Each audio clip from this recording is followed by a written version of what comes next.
Hello guys! Dito tayo ngayon sa dagat. Mag-relax-relax dahil day off ko ngayon sa trabaho. Kaya eto. Sabi ang dami-daming ar-arusip or lato. Tara na, simulan na natin manguha. Oh my goodness, grabe talaga.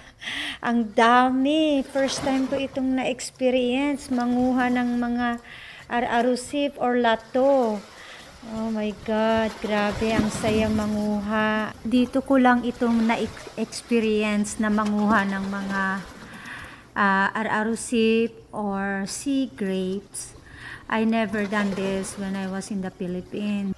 Nag-aabang ako ng mga seaweeds or dilis and tamban na isda. Mga ganitong buwan, ito yung mga season yan.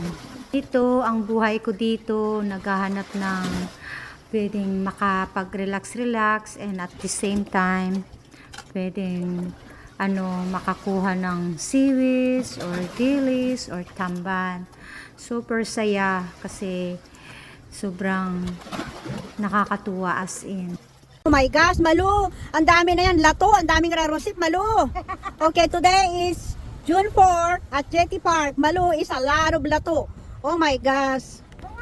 Having fun in the rain! Fishing in the rain! We have a lot of fish, right? We have a lot of lato!